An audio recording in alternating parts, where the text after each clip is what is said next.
Hello and welcome to Exam Shastra.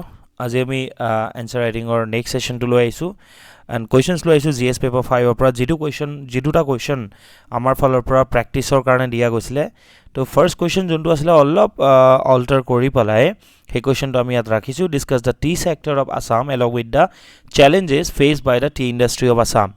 What are the impact of AI and machine learning in tea cultivation? ঠিক আছে so yate what can be the impact of hobo pare so question to enake dia goisile and or the significance we can say thik ase what are the significance of AI and machine learning in tea cultivation hobo pare thik ase so likhuta eneka ke gol so kindly consider it okay thik ase so now introduction to accordingly delay hole but yet moi die disu je we know that Assam is a major tea producing region in India. The tea industry of Assam is one of the largest in the world, also one of the oldest, and plays a significant role in the state's economy. Now Assam tea is known for its bold, brisk and multi flavor, which makes it a popular choice for black tea lovers worldwide. So Assam is famous for CTC tea and black tea. Tea plantation in Assam covers vast areas and the region's climate and geography. That means we have mentioned about the two of the most important factors for tea cultivation in Assam. So climate and geography that is favorable for tea cultivation in Assam, and tea industry in Assam has experienced significant growth over the years, contributing substantially to the India's tea production. It is estimated the annual average production of tea is about 630 to 700 million kg. That means 630 kg ভাবিলো কিমান হয় 700 million kg.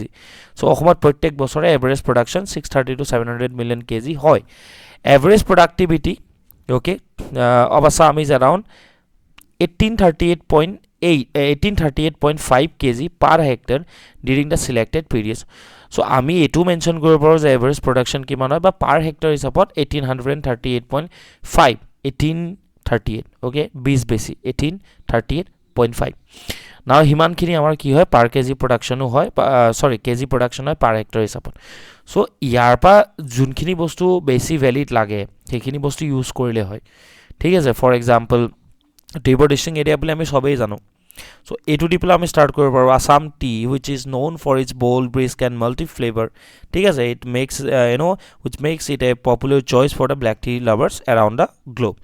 then আমি এটো কৰিব পাৰো যে Assam's tea industry experienced significant growth over the years, and it is estimated that the annual average production is about 630 to 700 million kg in Assam. That is about the presentation, so it will look perfect. ঠিক আছে. now আমি ইয়াতে কি কৰিব পাৰো background mention কৰিব পাৰো although আমি ফ্লো চাৰ্টটো এই ব্যাকগ্ৰাউন্ডটো আমি দেখাই দিব পাৰো একো ডাঙৰ কথা নহয়. না আসাম মেজৰ প্ৰডিউসিং ৰিজন হয় আমি জানো ঠিক আছে. বেসিক্যালি ৰিচলি কালাৰ্ড এন্ড অ্যাৰোমেটিক টি কাৰণে অসম বহুত ফেমাস হয়. না অসমৰ যেটো ইন্ডাস্ট্ৰি হয় টি ইন্ডাস্ট্ৰি হেতু হসা কথা ক'ব গলে কান্ট্ৰি লাৰ্জেষ্ট হয়. নাও ইয়াতে কিছুমান ফ্যাক্টস মই দিম ঠিক আছে. and it depend on the plantation. It provides livelihood to millions with many others directly or indirectly. Basically jodi kobole jao 17% of the population not population workforce ohomor total workforce 17% workforce kihor logot joito sakhitir logot joito. you can add this point ঠিক আছে. Now Robert Bruce ascertains growing wild tea plants in the upper Brahmaputra valley in 1823. so Robert Bruce আইছিলে Monoram Dewan আইছিলে আৰু লগতে G আমাৰ G local tribal মানুহখিনি ঠিক আছে যাক ফানাপ বুলি কোৱা হয় তেওঁলোকৰ ড্ৰিংক ফানাপ সেই ফানাপৰ কমাৰ্চিয়ালি কাল্টিভেশনৰ কাৰণে তেওঁলোকে চিন্তা চৰ্চা তেতিয়া কৰিছিল. afterwards the government was started a tea garden in the erstwhile Lakhimpur district in 1833. so then আকৌ 1839 ত টি কোম্পানীও এস্টাবলিশ কৰা গৈছিলে ঠিক আছে. no facts and figures হলো আমি চাই লওঁ যেহেতু আমাক খুদিছে ডিসকাস কৰিবলৈ দিছে আমি ব্যাকগ্ৰাউন্ড চাই ললো facts and figures আমি চাও. Basically, according to a recently conducted door-to-door survey by the Industries and Commerce Department, some of the facts given below. Number and growth. Total numbers of small growers in 14 surveyed district of Brahmaputra Valley 68,000. Ami approximately আমি কি কৰিলাম নাম্বাৰসটো লৈ লম ঠিক আছে 68000 মানুহ কিহৰ লগত জড়িত সৰু স্মল টি গ্ৰোৱাৰ্ছ আমাৰ আপাৰ আসামত বা ব্ৰহ্মপুত্ৰ ভেলীত ঠিক আছে 14 ডিস্ট্ৰিক্টছত আছে আৰু কোৱা হৈছে যে ম্যাক্সিমাম গ্ৰোথ নাম্বাৰসৰ কথা গম পালো নেক্সট আছে গ্ৰোথ কেতিয়াৰ পৰা কেতিয়ালৈকে হৈছে 1996 ৰ পৰা 2005 লৈকে এই সময়খিনি ম্যাক্সিমাম গ্ৰোথ হৈছিল আৰু বেসিক্যালি 5 আপাৰ আসাম 5খন আপাৰ আসাম ডিস্ট্ৰিক্টতে এই গ্ৰোথৰ 94% ঠিক আছে 94% গ্ৰোথ কৰিছে Upper Assam or Paskon district. Apart from Upper Assam, the districts of Sonitpur, Udalguri and Noga have seen remarkable growth. The number and growth or Industry and Commerce Department or to survey ami gompalo. Next is distribution of small growers. Is 68,000 small growers ase. Telko distribution to keneke ase core ase core hoy telok. Now basically sobotse beshi Upper Assam or bhitorot. Thik ase. Dibrugarh and Tinsukia highest numbers of that means approximately 55%. Remaining Odalguri, Sonitpur, Nagaon, Karbi Anglong districts in rising trend. The rest of the districts other than the Upper Assam districts seems to be steady. That means Lower Assam proper weight cultivation teneke hoa ami dekha poa nai. Okay, because the soil, the climate, and the geography of Upper Assam it is favorable for tea plantation. Okay. Third is it is about the distribution and third is about land under tea cultivation by small tea growers. Ekhini egol small tea growers or logot joito data hoy aru yat jodi keti ba small tea growers or significance khudha jai tetole ami ei bostu khini add koribo paru. Total area under tea cultivation of small growers is 111,000 acres. Okay, 1,17,000 প্ৰায় acres মাটিত এই small tea growers কেনে কি কৰে tea cultivation কৰে and there is a shift from paddy to tea in highlands যিখিনি উখ ঠাই হয় সেই উখ ধৰা সাপোজ কি হয় আমি যাক বাম মাটি বুলি কওঁ সেই বাম মাটি বা উখ ঠাই যিবোৰ থাকে তাত আসলতে এতিয়া ধানৰ খলনি কি কৰা আৰম্ভ কৰিছে চাহ খেতি কৰা আৰম্ভ কৰিছে Small growers used patta lands as well as other government land for tea cultivation. Now we will look about the statistics of export. ठीक है of Assam tea. See, basically by making about 1/6 of the total exports in the world. ठीक है sorry, it has to be 10%. Okay, याते that chili mistake আছে তো এটো ইন্ডিয়াৰ as a whole Indian টি কথা কোৱা গৈছে তো আমি ওয়াৰ্ল্ডৰ কিমান পাৰ্সেন্ট আমি ইয়া কৰো 10% এক্সপোৰ্ট কৰো দে এক্সপোৰ্ট নাও যদি আমি প্ৰডাকশনৰ কথা কওঁ তেতিয়া হলে বেলেগ হয় প্ৰডাকশনৰ কথা যদি কওঁ Assam alone produces 55% of India's population I'm so sorry India's production ঠিক আছে India's production and about 1/6 of world's production just remember the fact ঠিক আছে 55% ভাৰতবৰ্ষৰ চাহ প্ৰডিউস কৰা উৎপাদন কৰাৰ লগতে বিশ্বৰ আমি প্ৰায় 6/1 চাহ অসমে উৎপন্ন কৰে না এক্সপোৰ্টৰ ওপৰত কথা ক'লে 10% মই ক'লো যে এক্সপোৰ্টস কি কৰে ওয়াৰ্ল্ডৰ প্ৰডিউস কৰে ইন্ডিয়ান টিৰ কথা যদি ক'বলৈ যাওঁ তাৰ ভিতৰত basically and also India is among the 5 tea exporters of the world তাৰ ভিতৰত Assam T Darjeeling T and Nilgiri T ঠিক আছে সাউথ ইন্ডিয়া নীলগিৰি তো এই তিনটাই ফাইনেস্ট কোয়ালিটি হয় about 96% of the total exports of India's tea makes up by black tea which is often exported out in majority from India and black tea karone ki famous jaga Assam the types of tea through India are black regular green tea herbal tea masala tea and lemon tea okay out of this black tea regular tea and green tea makes up about 80% 16% and 3.5% that means sobat se beshi black tea ami India export koru regular tea ami 16% export koru okay and remaining 3.5% to 4% ami 3.5% sorry green tea export koru and 0.5% ase tat masala tea lemon tea ebilak ami export koru India's total export during 2021-22 in volume was 201 million kg 201 million kg ami sa pat কি কৰিছিল export কৰিছিল so remember the facts which are used in this answer ঠিক আছে like 630 to 700 million kgs of tea production annually by Assam and about per hectare 1838.5 kg yeah, remember these facts okay so basically this is the status of tea industry of Assam. Now look at the challenges faced by the tea sector of Assam. See challenges these are basically some issues these are common in Assam as well as in different parts of India. some main issue is some issue prevent this sector from developing to its full potential. Over the previous 10 years, production expenses have increased at a rate twice as fast prices. So production expenses বহুত বাঢ়ি গৈছে, তাৰ কাৰণে এটা বস্তু কি দেখা পাওঁ, মাৰ্কেটত চাহপাতৰ দাম বাঢ়ি গৈছে। Okay, so hetu eta hoy. Second kotha, overproduction. Now it is currently the biggest issue by the tea industry. Okay, about tea sector, Indian tea sector or Assam tea kori dile hol yat belag eko changes koribo nalage. The total amount of tea produced in India cannot be consumed by the domestic and worldwide demand. Okay, iman besi kora ase karon small tea growers bahut ei khetrot telokor contribution to bahut besi, right? So ki hoi jay ultimately price na pai jimantu price pabo lage telokor luksan hoy, to ultimately tea industry to suffer kori ase, production expenses o bahise, production o bahi goi ase, to tetia ola problem hoy, production expenses bahise thik ase, jodi production overall kom thake to demand jodi bahe tetia hole ki hobo, rate to teneke poa jabo, but the thing is rate yat boha nai.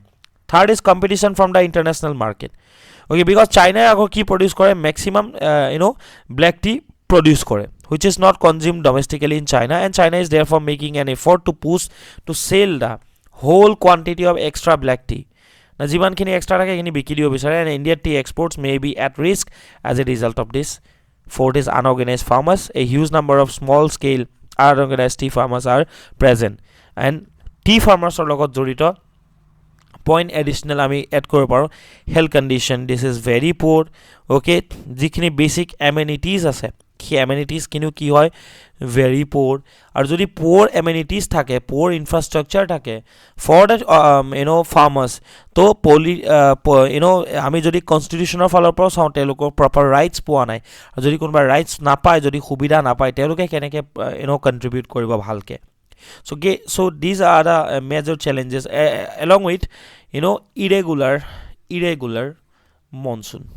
Etu eta hoy, thik ase, irregular monsoon, because tea cultivation needs more water, but ki hobo na lage, stagnant water na lage, flow hoy jate gusi jabo pare, enokwa drainage or facility thakibo lage. So irregular monsoon or karno effect porche. So these are the issues: production expenses, overproduction, thik ase, that leads to increase in the supply and finally leads to decrease in the demand in the market. ঠিক আছে. Third one is competition from the international players or other, international other players.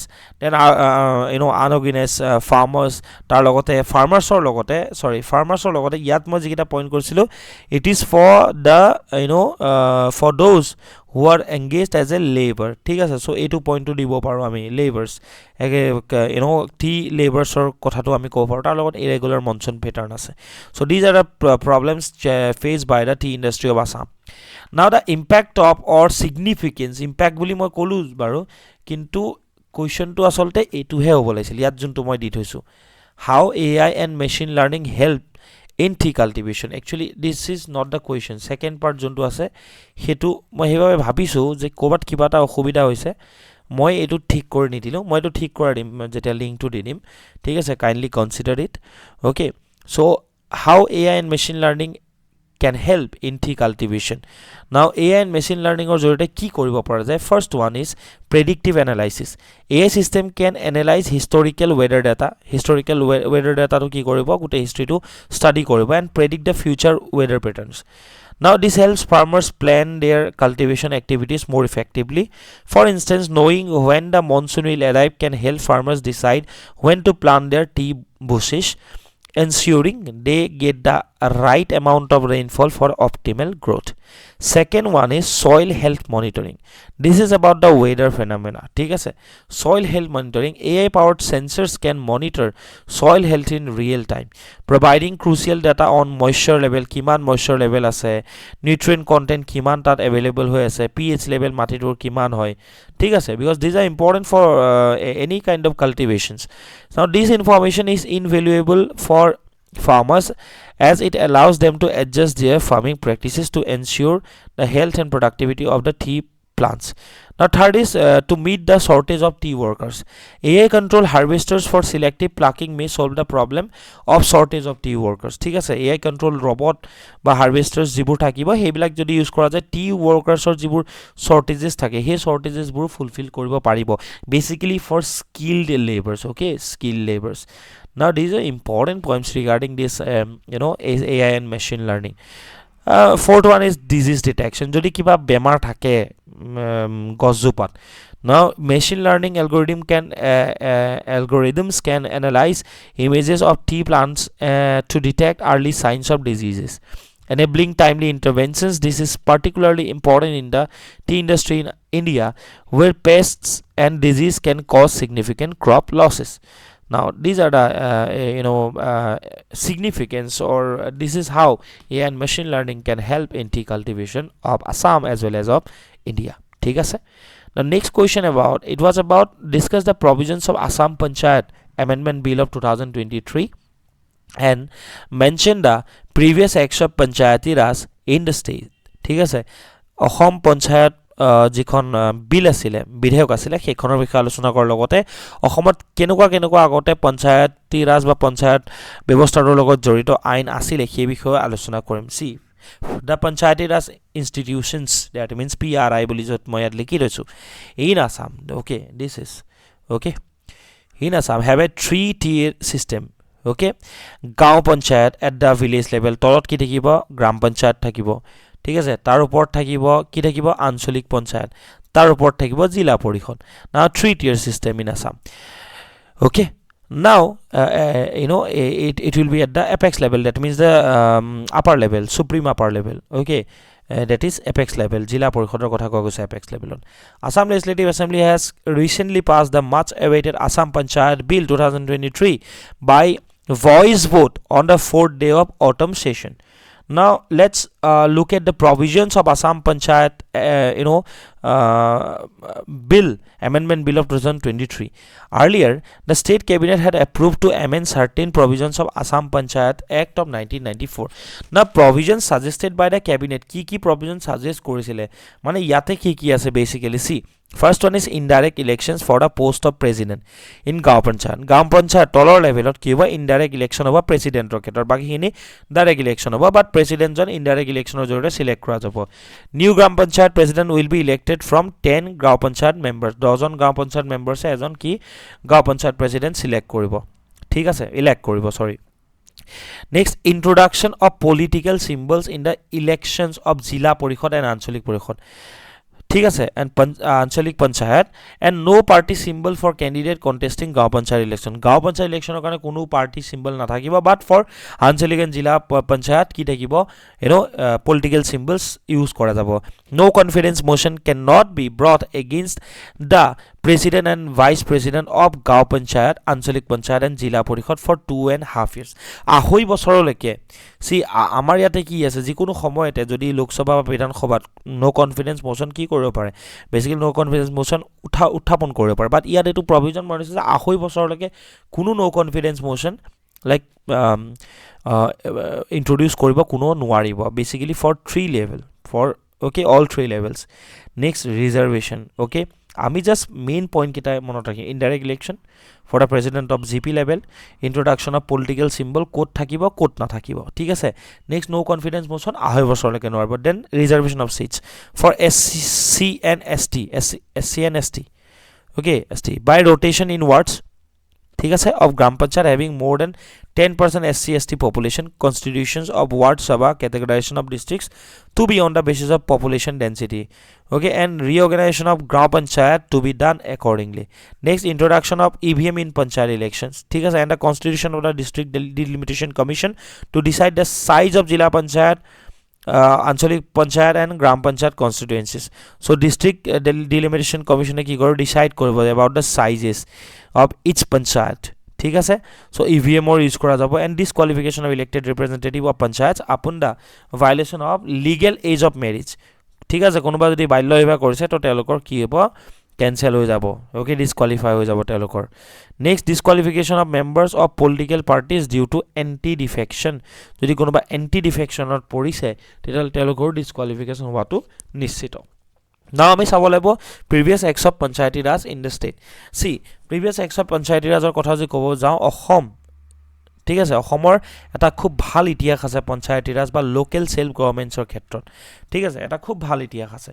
কেনেকৈ the villages of in Assam head A strong panchayat in different names, okay বেলেগ বেলেগ নামত বেলেগ বেলেগ নামে দি পেলাই পঞ্চায়তৰ বা বেলেগ বেলেগ ফৰ্মত পঞ্চায়তৰ যিটো ব্যৱস্থা সেইটো বহুত আগৰ পৰাই আছে কিয় Assam was one of the pioneer states in India okay in India to enact Panchayat Act and establish Panchayati Raj in the state when the Assam Rural Panchayat Act of 1948 was passed ঠিক আছে প্ৰথম 1948 ত আহিছিলে then যদি আমি চাবলৈ যাওঁ almost approximately 11 years later ঠিক আছে এই একখনক এমেন্ড কৰা হ'ল আৰু ৰিপ্লেস কৰা হ'ল বাই আসাম পঞ্চায়ত এক্ট প্ৰথমখন আছিল আসাম ৰুৰেল পঞ্চায়ত এক্ট নেক্সটখন হৈ গ'ল Assam panchayat act of 1959 okay মই আকৌ ৰিভাইজ কৰাই আছো নেক্সট আকৌ আসাম পঞ্চায়তি ৰাজ এক্ট ওকে আসাম পঞ্চায়তি ৰাজ এক্ট আহিলে 1972 ঠিক আছে 12 years later 1986 ত আকৌ আসাম পঞ্চায়তি ৰাজ এক্ট নেক্সট আকৌ লাষ্টত কি আহি গ'ল Assam panchayat act of 1994 Now it was incorporated the provision 1994 যিখন আছে এইখন Assam panchayat act of 1994 so এই যিখন আছে সেইখনৰ 73rd amendment act of 1992 ঠিক আছে পঞ্চায়ত ৰাজৰ যিখন এক্ট আহিছিল সেইখনৰ provision inculcate কৰা গ'ল incorporated কৰা গ'ল of the constitution of India ঠিক আছে the Assam Panchayat Act of 1994 receives the assent of the governor on 22nd April of 1994 and elections were held in October 1996 for re-establishing or establishing a three-tier Panchayat Raj system in the state at the village, intermediate and district level. See, আমি কেনেকে মনত ৰাখিম প্ৰথমখন কি কলো আমি Assam rural panchayat act just এটো মনত ৰাখিবা আসাম ৰুৰেল পঞ্চায়ত এক্ট গ্ৰাম্য পঞ্চায়ত আইন কিমান সনত 1948 ঠিক আছে 1948 now 11 years later নেক্সট এইখনকে এমেন্ড কৰি মানে এমেন্ড কৰা গ'ল আৰু নাম কি দিয়া গ'ল নামটো আমাৰ মনত ৰাখিব লাগিব Assam panchayat act simply Assam panchayat act ঠিক আছে দেন নেক্সট কিমান বছৰ পাছত 69 ইফালে 70 71 72 13 years later 11 years later next 13 11 2 13 13 বছৰ পাছত 1972 কোনখন আনিলে আসাম পঞ্চায়তি ৰাজ এক্ট হল নেক্সট আকৌ 11 13 না পিছত 14 বছৰ কিমান হ'ব সৰি 14 বছৰলৈ কিমান হ'ব 1986 ত কিনলে আসাম পঞ্চায়তি ৰাজ একেই নাম 72 খনৰ নামো একে এইখনৰ নামো একে এন্ড লাষ্টত 1994 কিনলে আসাম পঞ্চায়ত এক্ট হেই যিখন 59 ত আছিল আসাম পঞ্চায়ত এক্ট সেইখনে আকৌ নাম একে থাকিলে কি Assam panchayat act of 1994 okay now আমি বাকিখিনি ডিসকাস কৰিলো this was the history of Panchayati Raj in the state. Assam Rural Panchayat Act of start hoise, then Assam Panchayati Raj Act 1959, then 1972, then 1986. Again, ako ami ki naam palo Assam Panchayat Act of 1994. Panchayati Raj to kebol egikhonor asile. Thik ase? Now yate etu itu ase Panchayati Raj institutions in Assam district panchayat kiman ase. See, district panchayat jak ami kau level to district level or district পঞ্চায়তক আমি কি বুলি কওঁ জিলা পৰিষদ 21 খন জিলা পৰিষদ আছে ইন্টাৰমিডিয়েট লেভেলত পঞ্চায়ত কোনখন আঞ্চলিক পঞ্চায়ত বুলি কওঁ আমি ইন্টাৰমিডিয়েট পঞ্চায়তক সো ইন্টাৰমিডিয়েট পঞ্চায়তৰ কথা যদি ক'বলৈ যাওঁ 185 খন আছে এন্ড ভিলেজ পঞ্চায়তৰ কথা যদি ক'বলৈ যাওঁ কি বুলি কওঁ আমি ভিলেজ পঞ্চায়ত লেভেলটোক আমি গাঁও পঞ্চায়ত বুলি কওঁ 2201 খন গাঁও পঞ্চায়ত আছে সো 2201 2201 ওকে এইকিটাক বাদ দি যদি 21 কৰি দিও হেতু হ'ব জিলা পৰিষদ আৰু 185 খন কি আছে আমাৰ আঞ্চলিক পৰিষদ আছে so 21 185 and 2201 these are the practice questions submit the answers before 11 am of tomorrow that means today is 24th of January 25th January 11 বজাৰ আগত আপোনালোকে এখিনি সাবমিট কৰিব try to write answers you can write the answer in Assamese or as well as in English ঠিক আছে যদি চাই আমি গুটেখিনি চাই দিম আমাৰ টিম আছে টিমে গুটেখিনি ইভালুয়েট কৰিব then see you in the next video thank you for watching exam Shastra